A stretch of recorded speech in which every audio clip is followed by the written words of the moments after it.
Hello friends, स्वागत है आपका अपने YouTube channel one step online classes पर।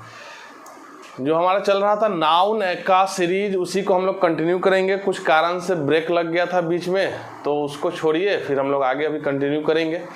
तो आज हम लोग नाउन एंड नंबर के सीरीज को ही आगे कंटिन्यू करेंगे और देखेंगे कि कुछ नाउन्स प्लुरल कैसे होते हैं। सिंगुलर वाला तो हम लोग सारा पढ़ लिए थे, कुछ नाउन हमेशा सिंगुलर होगा। तो आप जाके उस वीडियो को पीछे प्लेलिस्ट में जाके देख सकते हैं नाउन एंड नंबर के। उसके पहले noun and gender, noun and case और नाउन का बेसिक, जो नाउन में डेफिनेशन और नाउन का टाइप्स था उसमें, ठीक है। तो वो आप सारा देख सकते हैं ताकि आपका नाउन एंड नंबर का कोई भी चीज़ नहीं छूटे, ठीक। तो आज हम लोग डिस्कस करेंगे noun. Some nouns are always plural. Always plural करने का मतलब कि वो हमेशा एक से ज़्यादा होगा, ठीक है। और एक से ज़्यादा होने के कारण वो क्या होगा, काउंटेबल होगा। काउंटेबल ही एक से ज़्यादा हो सकता है, जिसको गिन सकते हैं। तो काउंटेबल एक भी हो सकता है, एक से ज़्यादा भी हो सकता है। तो हम लोग आज जो पढ़ेंगे वो हमेशा एक से ज़्यादा होगा, इसलिए वो काउंटेबल में एक से ज़्यादा। इसमें दो बात याद रखिएगा, वर्ब प्लुरल लेगा, क्योंकि ये हमेशा एक से ज़्यादा है तो प्लुरल है, तो वर्ब प्लुरल ले लेगा। और इसमें एस या एस का यूज नहीं करना है। क्यों नहीं यूज करना है? क्योंकि इसमें प्लुरल नहीं बनाना है। फिर से क्यों? क्योंकि ये पहले से प्लुरल है, ठीक। अब हमारे पास पहला वर्ड है जेंट्री, पेजेंट्री, पोल्ट्री और कैवेलरी, ठीक है। अब ये जो जेंट्री है ना, इसका मतलब होता है सामंत लोग, या मतलब कह सकते हैं आप जेंट्री मतलब होता है सामंत लोग। पेजेंट्री का मतलब हो जाएगा किसान वर्ग, पूरे किसान वर्ग का बात हो गया। पोल्ट्री का मतलब मुर्गी फार्म, और कैवेलरी का होगा घुड़सवार सैनिक। सुन के लिख लीजिएगा, क्योंकि हम लिखने के वहाँ पे जगह नहीं है, ठीक। तो फिर से देखिए, सामंत लोग, किसान वर्ग, मुर्गी फार्म और कैवेलरी मतलब हो गया आपका घुड़सवार सैनिक, ठीक। ये सारा पहले से प्लुरल है। अब इस पे क्वेश्चन कैसे देगा, तो जरा देखिए क्वेश्चन कैसे देगा। दे देगा क्या, CAVALRIS cavalries is are strong in England, ठीक है। इंग्लैंड का घुड़सवार सैनिक है ना, वो मजबूत होता है। तो कैवेलरी सबसे पहले तो गलत लिखा हुआ है, तो इसको सही कर लेंगे। सही करेंगे तो क्या हो जाएगा, कैवेलरी हो जाएगा, ठीक है। कोई दिक्कत यहाँ तक? उसके बाद कैवेलरी प्लुरल है तो क्या ले लेगा, आर ले लेगा। तो दो चीज़ याद रखिएगा कि ये सारा वर्ड लिखा हुआ जो अपने आप में प्लुरल है, एस या ईएस नहीं लगाना। जैसे इसमें वाई को आई में बदल के ईएस लग गया, गलत हो गया। कैवेलरी सही था, ईज नहीं लेगा क्योंकि ये अपने साथ वर्ड प्लुरल लेगा, क्योंकि अपने आप में प्लुरल होता है। क्लियर है? चलिए नेक्स्ट आइए आगे बढ़ते हैं। दूसरा क्वेश्चन देखते हैं। पीजेंट्री बनाइए, is in trouble in India, ठीक है। इंडिया में पीजेंट्री मतलब किसान वर्ग। मतलब पीजेंट्री करने का मतलब हो जाएगा कि इसमें सारा फार्मर आ जाएगा। तो लीजिए पीजेंट्री, सही कर लिए। और ये प्लुरल है तो इज नहीं हो, क्या होगा, आर हो जाएगा। तो peasantry are in trouble in India. Clear है? चलिए, तो अगर हम बोलेंगे फार्मर्स, तो ये सारा फार्मर्स इसमें आ जाएगा, पीजेंट्री में आ जाएगा। पोल्ट्री हो गया मुर्गी farm, there are 4 poultries in my village, 6 poultries in my. तो पोल्ट्रीज मत कर दीजिएगा, पोल्ट्री का प्लुरल नहीं बन सकता क्योंकि ये पहले से प्लुरल है। 4, 5, 6 जो भी लिखना है लिख दीजिए। जेंट्री, जेंट्री में भी IES नहीं लगा दीजिएगा, जेंट्रीज नहीं कर दीजिएगा। क्लियर है? चलिए नेक्स्ट आते हैं हम लोग अपने नेक्स्ट पॉइंट पे।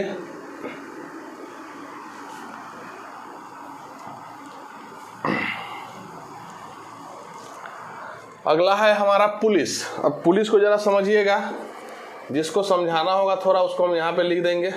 पुलिस का मतलब होगा ऑल, जिसका बात हो रहा है उस समय, ठीक है। अगर बात एक का करना होगा तो आपको लिखना होगा पुलिस मैन फॉर वन, और एक से ज़्यादा का करना होगा तो पुलिस मैन का मेन कर दीजिएगा। एक से ज़्यादा का बात होगा, लेकिन जो टोटल वहाँ पे सारा है उसको बात करना होगा तो आपको पुलिस लिखना होगा। हम बोलेंगे पुलिस आई और चोर को ले गई, यानी कि हम टोटल का बात इकट्ठे करना चाह रहे हैं, ठीक है। हम बोलेंगे कि 2 पुलिस आई तो वहाँ पे लिखना पड़ेगा पुलिस मेन, 1 पुलिस आई तो पुलिस मैन, ठीक है। चाहे जैसे एक एग्जाम्पल देखिए। अब हम बोलेंगे कि my brother is a dash, अब मेरा भाई है तो मेरा भाई तो एक ही होगा, बात सारा का नहीं करेंगे। तो हमको पुलिस लिखना होगा कि पुलिस मैन की पुलिस मैन, तो वहाँ पे लिखना होगा क्या, पुलिस मैन लिखना होगा। ये आपका सही हो जाएगा, ठीक। क्लियर है? नेक्स्ट, तो पूरा का बात करना होगा तो पुलिस एक का पुलिसमैन और एक से ज़्यादा संख्या में होगा तो पुलिसमैन। क्लियर है? चलिए, जहाँ डाउट होगा वहाँ पे पूछ लीजिएगा।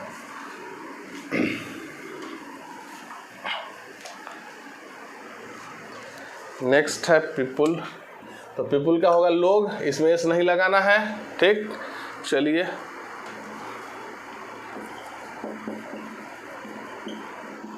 लोग, ये हो गया प्लुरल। ध्यान से देखिएगा, पीपुल और पीपुल्स, ये दो वर्ड और अलग अलग सेम स्पेलिंग का होता है लेकिन हिंदी मीनिंग अलग होगा। एक होगा राष्ट्र और एक होगा राष्ट्र ही होगा इसका। ये एक के लिए हो गया, ये एक से ज़्यादा के लिए होगा। ये सिंगुलर में यूज कीजिएगा, ये प्लुरल में यूज कीजिएगा। ये दोनों एक दूसरे का सिंगुलर प्लुरल हो गया। अब ध्यान से देखिए, यहाँ पे पीपुल का मतलब लोग होगा तो वो हमेशा प्लुरल है पहले से, ठीक है। लेकिन पीपुल का हिंदी राष्ट्र होगा तो वो एक होगा तो पीपुल लिखना है सिंगुलर के लिए, और एक से ज़्यादा राष्ट्र होगा तो पीपुल्स लिख दीजिएगा आप राष्ट्र के लिए। लेकिन पीपुल लोग के लिए आएगा तो एक से ज़्यादा ही होता है, वो एक नहीं होता और एक प्लुरल होता है। ठीक, नेक्स्ट एग्जाम्पल से, India and China are Asian dash. अब हम डैश में भरना है तीनों वर्ड। अब हम बात में लोग का कर रहे हैं कि राष्ट्र का कर रहे हैं, तो इंडिया और चाइना राष्ट्र है, एशियन राष्ट्र है। अब एशियन राष्ट्र इंडिया और चाइना एक है कि एक से ज़्यादा, तो एक इंडिया हो गया, एक चाइना हो गया, दो। तो दो राष्ट्र के लिए हम पीपुल करेंगे कि पीपुल्स करेंगे? तो पीपुल्स करेंगे, तो यहाँ पे आप पीपुल्स लिख दीजिए। तो इस टाइप से क्वेश्चन बनाइएगा, ठीक है। बी नंबर,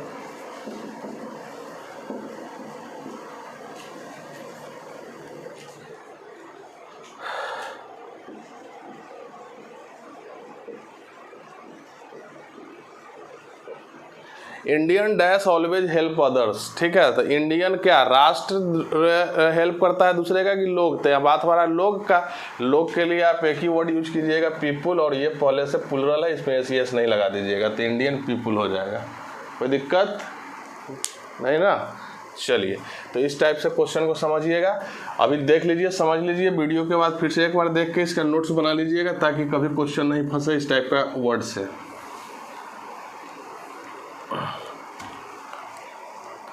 पब्लिक को छोड़ देते हैं, इसको बाद में देखेंगे। कैटल पे आते हैं। कैटल का मतलब होगा मवेशी, ठीक है। कैटल का मतलब मवेशी होगा और इसमें एक से ज़्यादा मवेशी होना चाहिए। एक मवेशी को कैटल हम नहीं बोलेंगे, क्लियर। जैसे बफेलो ही है तो बहुत सारा बफेलो, काऊ है तो बहुत सारा काऊ होना चाहिए, तभी जाके वो कैटल बनेगा, क्लियर है। अदरवाइज हम कैटल को नहीं कह सकते। तो इस पर एग्जाम्पल क्या देगा? Cattles are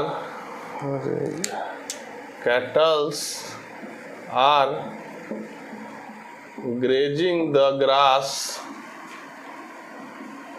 near the meadow। ठीक है, मीडो का हिंदी होगा चारागाह। नियर मतलब नज़दीक, तो कैटल्स यानी मवेशी घास को क्या कर रहे होंगे? चर रहे होंगे, घास खा रहे होंगे। कहाँ पे? चारागाह के नज़दीक में। तो कैटल जो है ये पहले से प्लुरल था तो इसमें एस मत लगाओ, ये सीधा हो जाएगा आपका कैटल। तो कैटल का ये गलत हो गया, ये कैटल आपका हो गया सही, एस नहीं लगाना है। और ये अपने वर्ब क्या लेगा? प्लुरल तो आर लिया हुआ है, सही है, कोई दिक्कत। दूसरे चीज़ को चेक ही करना है, सिंगुलर और वर्ब उसका। नेक्स्ट है क्लर्जी पर। क्लर्जी का मतलब क्या होगा? पादरी लोग होता है जो ये जिसमें क्या रहता है, चर्च वगैरह पूजा कराने वाले का ग्रुप जो रहता है ना, एक से ज़्यादा ग्रुप पूजा कराने वाले को, उसी को बोलते हैं क्लर्जी, ठीक है। तो इसको केवल आप ध्यान से ही रख लीजिए याद, पादरी वर्ग, पादरी वर्ग, ठीक। इलेक्टोरेट पे आ जाते हैं। इलेक्टोरेट का मतलब होता है वोटर्स। बहुत सारा वोटर्स मिल जाएगा ना, तो इसको बोलते हैं इलेक्टोरेट, यानी कि मतदाता वर्ग। मतदाता वर्ग यानी एक से ज़्यादा वोट देने वाले का समूह। अब एक वोट देगा तो उसको वोटर बोलेंगे, एक से ज़्यादा वोट देने वाले को वोटर्स बोलेंगे, और उसके पूरे समूह को क्या बोलेंगे? इलेक्टोरेट बोलेंगे, ठीक है। तो इलेक्टोरेट पहले से प्लुरल है, इसमें एस या एस का यूज नहीं करना है, ठीक है। और जैसे क्वेश्चन देखिए, electorate should use their right to vote, their right to vote. Electorate को यूज करना चाहिए अपना सही यूज, मतलब वोट देने का सही करना चाहिए यूज। तो इलेक्टोरेट प्लूरल है, पहले से एस नहीं लेगा, इसलिए इलेक्टोरेट हो जाएगा आपका, ठीक है। लेकिन वोटर होगा तो वोटर्स कह सकते हैं, एक है एक से ज़्यादा, लेकिन ये पहले से ही एक से ज़्यादा, इसलिए एस या एस नहीं लगाना है। नेक्स्ट, 1 मिनट वेट कीजिए लाइट का।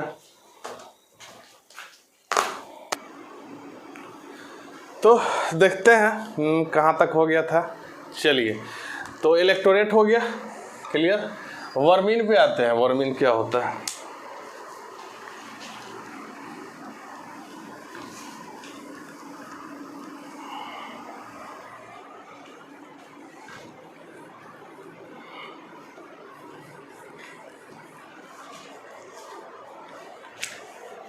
वर्मीन क्या होता है जरा देखिए।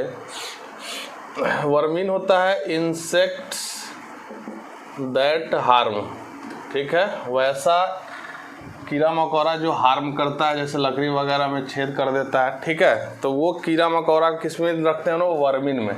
और वर्मीन क्या होता है, प्लूरल होता है, ठीक। अब इस पर क्वेश्चन आएगा तो कैसे आएगा। माई room is infested with vermin, और एस लगा देगा इसमें, ठीक है। अभी इसका बताते हैं। इन्फेस्ट वर्ब है, ठीक है। तो ये जो है ना, यहाँ पे एडजेक्टिव की तरह यूज हो रहा है, कैसे हो रहा है वो बाद में डिस्कस किया जाएगा। अब इसका ध्यान रखिए, इन्फेस्ट के साथ विथ लगता है प्रीपोजिशन, और इसका हिंदी होगा भरा हुआ, ठीक है। इन्फेस्ट विथ का मतलब होगा भरा हुआ, किस चीज़ से, वर्मीन मतलब कीड़ा मकोड़ा से। वर्मीन गलत है क्योंकि ये प्लूरल होगा, इसमें एस या एस नहीं लगेगा, तो आंसर हो जाएगा वर्मीन। तो my room is infested with वर्मीन, मेरा रूम क्या है, भरा हुआ वर्मीन से। नोबेलिटी का मतलब हो जाएगा नेक लोगों का ग्रुप, ठीक है, नोबेल पर्सन का ग्रुप हो जाएगा। तो इसको याद कर लीजिएगा, हिंदी लिख लीजिए इसका, नोबेल पर्सन मतलब नेक लोगों का ग्रुप। वर्मीन हो ही गया। आते हैं फेटर्स और सैकल्स पे। फेटर्स में एस पहले से लगा हुआ है और सैकल्स में भी एस पहले से लगा हुआ है, और ये प्लूरल होगा, ठीक। और इसका हिंदी होता है हथकड़ी, या आपका चैन भी बोल सकते हैं इंग्लिश में, ठीक। तो इससे क्वेश्चन पूछ देगा, फेटर में एस हटा देगा, साइकिल में एस हटा देगा, इसको याद कर लीजिएगा कि इसमें एस लगेगा। अब आते हैं अगला वर्ड हमारे पास क्या है, प्रोसीड। प्रोसीड में एस लगा हुआ है और इसका मतलब होगा प्रॉफिट, हिंदी में लाभ बोल सकते हैं। तो प्रॉफिट लिखिएगा तो ये सिंगुलर प्लूरल बन सकता है, प्रॉफिट प्रॉफिट्स, लेकिन प्रोसीड लिख दीजिएगा तो ये प्लूरल है पहले से, इसमें आपको सिंगुलर नहीं बनेगा। अब जैसे एग्जाम में क्वेश्चन क्या दे देगा, ही रिसीव्ड गुड प्रोसीड, तो आपको सही करना पड़ेगा प्रोसीड्स, ठीक है। तो ये आपका सही हो गया प्रोसीड्स। तो प्रोसीड्स भी हो गया, फेटर्स साइकल्स भी हो गया। आते हैं क्रीडेंशियल्स पे।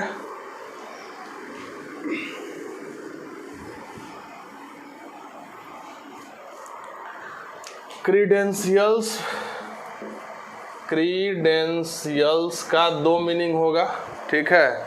एक होगा आपका रिक्वायर्ड एलिजिबिलिटी, ठीक है, और एक होगा सर्टिफिकेट्स। सर्टिफिकेट्स मतलब एक होगा आपका प्रमाण पत्र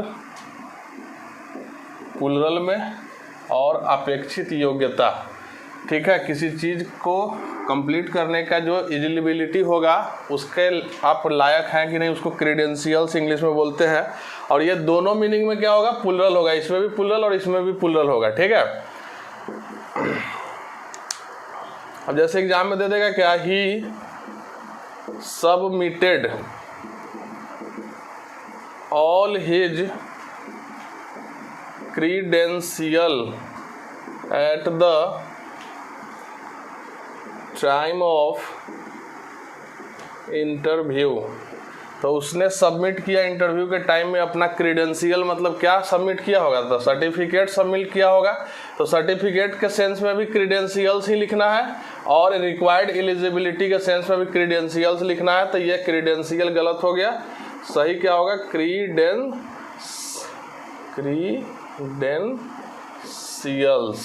ठीक है, ये दोनों मीनिंग में क्रीडेंशियल्स ही होगा।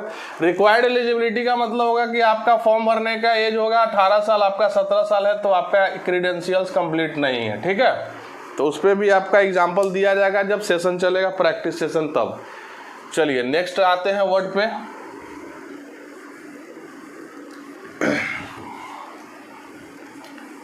क्रीडेंशियल्स के बाद क्या है, एनल्स। ये हो गया आपका। एनल्स का मतलब क्या होगा जरा देखिएगा। एनल्स का मतलब होगा एनुअल रिपोर्ट। एनुअल रिपोर्ट, वार्षिक वृत्तांत। एक साल का रिपोर्ट जब किसी को सौंपा जाता है तो उसको क्या बोलते हैं हम लोग, एनल्स। ठीक है, the company has submitted annuls. Annuls मतलब होगा आपका वार्षिक वृत्तांत, एक साल का रिपोर्ट। अब आते हैं, ये हो गया आपका। आर्म्स पे आते हैं, ALMS, आर्म्स। आर्म्स जो था ना, पहले ब्रिटिश इंग्लिश में इसको सिंगुलर यूज किया जाता था, लेकिन कुछ दिनों से, जैसे कि लगभग हमको लग रहा है 2001 के बाद इसको प्लुरल मान लिया गया ब्रिटिश इंग्लिश में। इसका कोई रीजन वगैरह नहीं है। इसका हिंदी होता है दान या भिक्षा, दान या भिक्षा। ठीक है, अब इसको इंग्लिश में बोलते हैं चैरिटी। तो आर्म्स जब भी आएगा आप प्लुरल यूज कीजिएगा। जैसे दे देगा एग्जाम में क्या, alms is given to the poor, मतलब दान किसको दिया जाता है, गरीबों को दिया जाता है। तो दान का इंग्लिश क्या होगा, आर्म नहीं होगा, क्या होगा, आर्म्स होगा। और ये प्लुरल है तो इज नहीं, क्या होगा, आर होगा। तो alms are given to the poor हो जाएगा। नेक्स्ट हमारे पास क्या, ट्रेडिंग्स। ये भी बहुत इंपॉर्टेंट वर्ड है एग्जाम के लिए। ट्रेडिंग्स, ट्रेडिंग्स होता क्या है, तो ये होता है डिफरेंट टाइप्स ऑफ न्यूज। अब आप लोग सुने होंगे कि न्यूज जो है ये सिंगुलर है, लेकिन बहुत सारा प्रकार का न्यूज, अलग अलग प्रकार का आपको मिल जाएगा। तो आप उसको न्यूज नहीं बोल के क्या बोलिएगा, ट्रेडिंग्स। ये प्लुरल है, अलग अलग प्रकार की खबरें, उसको हम लोग बोलते हैं ट्रेडिंग्स। और न्यूज मतलब सीधा हो जाएगा, एक न्यूज जो हम लोग बोलते हैं उसको, वो सिंगुलर हो जाएगा। तो ट्रेडिंग्स हो गया अलग अलग प्रकार की खबरें। तो ट्रेडिंग्स भी क्लियर हो गया, कंप्लीट हो गया।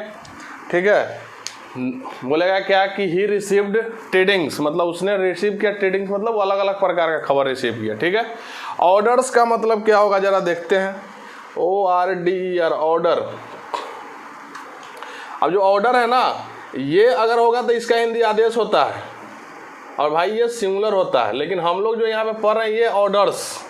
तो ये ध्यान से देखिएगा, ये वर्ड पे ये ऑर्डर्स, इसका प्लुरल नहीं है, ये अलग वर्ड है, ये अलग वर्ड है। ऑर्डर में एस लग जाता है तो हिंदी मीनिंग बदल के हो जाएगा निर्देश। ठीक है, इसका मतलब होगा इंस्ट्रक्शन। तो जब किसी को इंस्ट्रक्शन वगैरह देना होता है आप ऑर्डर्स का यूज कीजिएगा। ठीक है, जैसे बोला जाएगा कि ये सामान वहाँ ले जाके पहुँचाना है, फिर वहाँ पहुँचाने के बाद तुमको उसका लिस्ट लेके आना है, तो इंस्ट्रक्शन आप किसी को दे रहे हैं तो क्या होगा, ऑर्डर्स। लेकिन ऑर्डर का मतलब क्या होगा, आदेश। आदेश मतलब किसी को आप दे रहे हैं ऑर्डर की क्या करना है। तो निर्देश और आदेश अलग अलग चीज़ है। तो ऑर्डर्स क्लियर। विसेज, विसेज भी समझ लीजिए। विसेज का मतलब होगा आपका कॉम्प्लीमेंट्स। कॉम्प्लीमेंट्स, आप किसी को शुभकामनाएं दे रहे हैं तो आप विसेज बोलिएगा। बेस्ट विसेज बोला जाता है, विश नहीं, बेस्ट विसेज। ठीक है, विश होता है वर्ब और विसेज होता है नाउन, और इसका मतलब होगा कॉम्प्लीमेंट्स। ठीक है, शुभकामनाएं हिंदी में। गैलोज का आ जाइए, इसको मिटाते हैं पहले।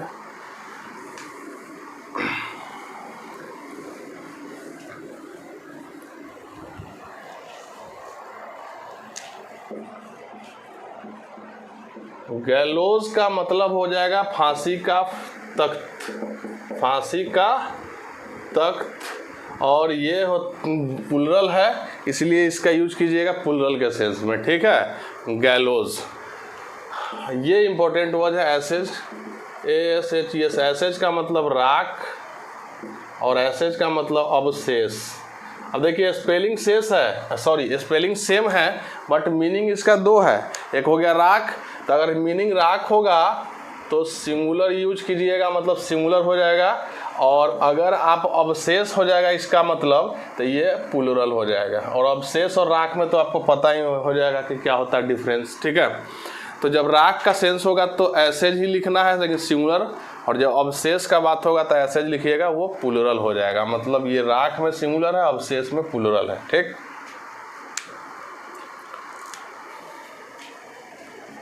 He poured all the dash into the Ganga. Ganga में पोर मतलब होता है उझिल देना या उड़ेल देना, ठीक है। तो उसने गंगा में उड़ेल दिया, क्या उड़ेल दिया? अवशेष की राख, तो राख को उड़ेल दिया होगा, तो स्पेलिंग तो यही होगा ASHES। अब यहाँ पे ये कैसे यूज हो रहा है, सिंगुलर की प्लूरल, तो सिंगुलर ट्रीट हो रहा है, ठीक है। यही ध्यान रखना है कि सिंगुलर है कि प्लूरल है। चलिए एक और वर्ड है हमारे पास, इसको देख लिया जाए। नोट्स फिर से जाके बना लीजिएगा आप लोग। पेन्स, अब देखिए पहले पेन को समझिए। ये जो पेन है ना, ये आपका अनकाउंटेबल है, तो अनकाउंटेबल मतलब तो सिंगुलर हो गया। इसका हिंदी होगा दर्द, ठीक। और पेन, एक और वर्ड है पेन्स, जो अभी हम लोग यहाँ पे पढ़ रहे हैं, ये प्लूरल है, इसमें एस लगा के प्लूरल नहीं बना, ये अलग वर्ड है। तो पेन्स का हिंदी हो जाएगा क्या? ध्यान। तो ध्यान अगर होगा केयर तो plural. He takes great dash of his parents. उसने अपने पेरेंट्स का क्या किया? दर्द किया या ध्यान दिया होगा? तो यहाँ पे बात ध्यान का हो रहा है, ध्यान के लिए क्या लिखिएगा? पेन्स, ठीक है, क्लियर। चलिए तो ये वर्ड्स था, some nouns are always plural. A number complete. आइए बी नंबर देखते हैं, तब तक आप इसको देख लीजिए एक बार। 1 मिनट का ब्रेक है, ठीक है, देखिए।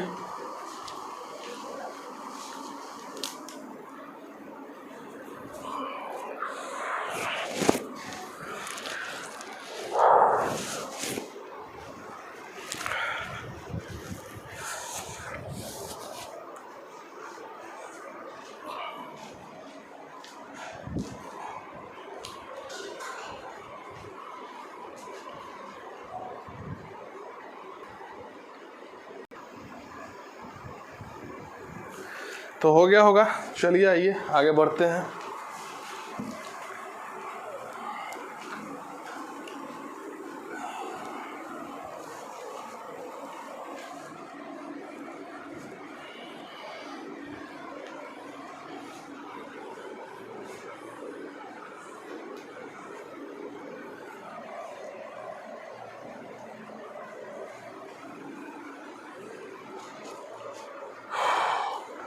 चलिए तो बी में चलते हैं। सम नाउन्स आर प्लूरल में बी में क्या है कि नेम ऑफ टूल्स या इंस्ट्रूमेंट और टूल्स का जो नाम होगा वो प्लूरल माना जाता है, लेकिन वो किस में होना चाहिए? 2 पार्ट, मतलब 2 भाग में होना चाहिए, अदरवाइज वो प्लूरल नहीं होगा। अब जैसे एग्जांपल में देखिएगा, सीजर्स कैंची 2 पार्ट में होता है, ठीक है। सीयर्स ये बड़ा कैंची होता है फूल वगैरह काटने के लिए, ये छोटा कैंची होगा, तो दोनों तो 2 पार्ट में हो जाएगा, ठीक है। प्लायर्स, पिलास लिखते जाइएगा केवल, ठीक है। प्लायर्स का क्या हो जाएगा? पिलास। उसके बाद हो जाएगा बाइनोकुलर्स का हो जाएगा दूरबीन। उसके बाद आ जाइए बाइनोकुलर्स के बाद प्लायर्स हो गया, बाइनोकुलर्स हो गया, सीयर्स हो गया, सन ग्लासेज हो गया, ग्लासेज दोनों का हिंदी होगा चश्मा, ठीक है, धूप चश्मा, ठीक है। उसके बाद आ जाइए सीयर्स हो गया, प्लायर्स हो गया, बाइनोकुलर्स, सीजर्स, और क्या छूट रहा है?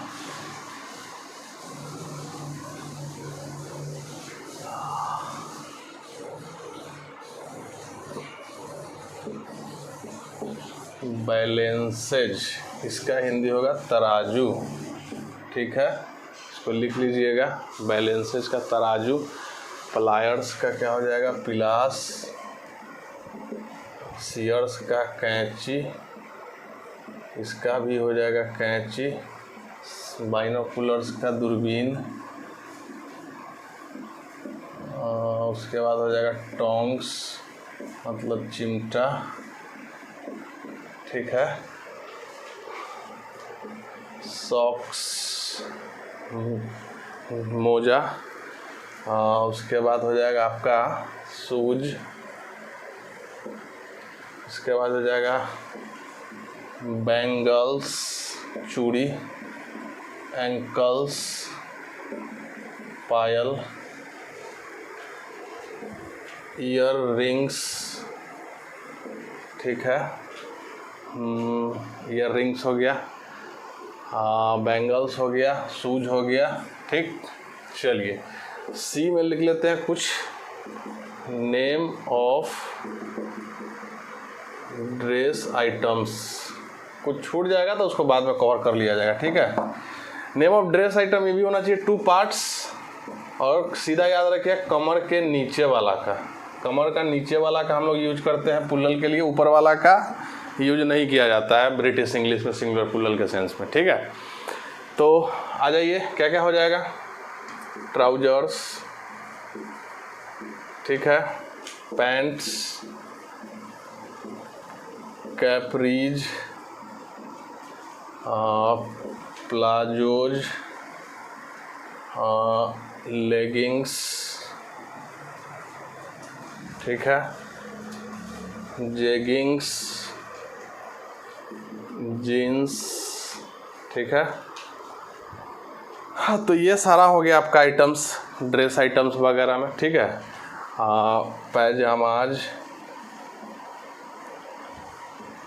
जामाज, ठीक है, ETC कर लो। तो ये आपका नेम ऑफ ड्रेस आइटम, ये हो गया इंस्ट्रूमेंट्स, ये नेम ऑफ ड्रेस आइटम, ये सारा का सारा पुल्लल होता है, इसका पुल्लल में ही यूज करना है, ठीक है। क्लियर। इसमें एस लगा हुआ होगा जिसमें उसको हटाइएगा नहीं, और जिसमें नहीं लगा हुआ होगा उसमें अलग से लगाना भी नहीं है। क्यों? क्योंकि ये सारा का सारा पुल्लल होता है, ठीक। तो ये आपका हो गया पुल्लल वाला पूरा खत्म, कि कुछ नाउन हमेशा पुल्लल होता है, ये हो गया आपका फिनिश, ठीक है। इसमें सब खत्म हो गया।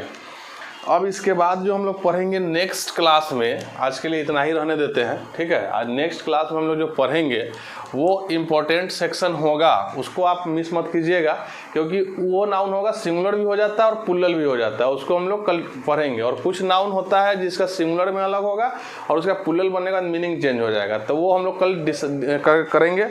और कल नाउन एंड नंबर का लगभग ख़त्म कर दिया जाएगा, ठीक है। तो कल वाले क्लास का वेट कीजिए और कल मिस मत कीजिएगा क्लास, ठीक। तो आज के लिए इतना ही रहने देते हैं। अगर आप हमारे चैनल पर नए हैं, सब्सक्राइब नहीं किए हैं, वीडियो अच्छा लग रहा है तो सब्सक्राइब करना ना भूलें, कमेंट करिए, लाइक कीजिए और फ्रेंड्स के बीच में शेयर कीजिए, ठीक है। तो आज के लिए गुड बाय।